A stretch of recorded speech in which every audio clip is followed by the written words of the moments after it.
عدي عيد عدي عيد عدي عيد عدي عيد. نرجع تاني للحكومة، قصدي لحمة الحكومة. أؤكد وأصر على إنها لحمة. إزاي يعني؟ أنا مالي بس السكريبت بتاع الحلقة اللي بيقول كده هي لحمة. هتكذب الحكومة يعني؟ حاشا لله، حكومتنا عمرها ما تقول كلام. ما علينا. هي أي نعم من حيث الطعم اللي هو المذاق يعني مش لحمة، ومن حيث الرائحة اللي هي الريحة أجرك الله حاجة ولا ريحة غريبة غير محددة المعالم، وساعات بيبقى لها شكل ولون غريب لا تشبه ولا تمت بأي صلة من قريب ولا من بعيد باللحمة اللي احنا كده كنا عارفينها زمان، وعليها بقى شوية شوربة. انما يا سلام، حاجة كده مش تجيب مغص، لا تقلصات، لا غسيل معه على طول. حسبي الله ونعم الوكيل. بقاء الدوام لله. لذلك أطالب السادة المسؤولين بتوزيع أرقام الإسعاف مع اللحمة اللي من النوع ده، وإنا لله وإنا إليه راجعون. وسع طريق الإسعاف. شكلها كده يا جماعة هتبقى في أجيال قادمة، ويمكن الحالية والله كمان لم ولن وكل أساليب النفي والنهي والحصر واللطم والضرب بالجزم.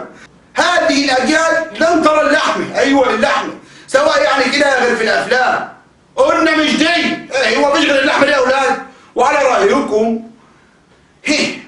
رأيكم يا بتوع المونتاج، ويمكن دي كمان، هو إن شاء الله اللي مش قادر يجيب حتة لحمة ياكلني، حتة لحمة كده بلدي عجل، يعرف اتنين يتجوز ويشوف اللي قط يا أولاد.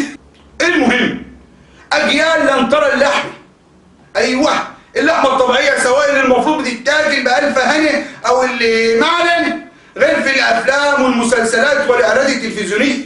أيوه، وساعتها هيكتبوا عليها للكبار فقط. أيوه أمال إيه؟ برص 18 وتشاهد بإشراف من الكبار.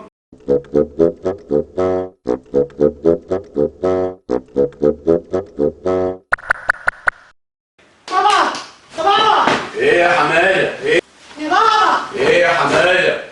عايز اسالك سؤال يا بابا. جينا بقى للاسئله المحرجه.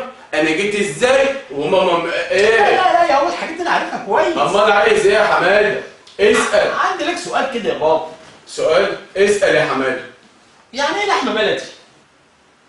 يا لحمه بلدي يا حاجه من زمان. تنفرش يا بابا، تنفرش يا بابا، ولا فين الاجابه وانجز يا كده. حماده انا ممكن اجاوبك على اي سؤال تساله لي الا السؤال ده. ليه يا بابا؟ هي اللحمه عيب؟ عيب؟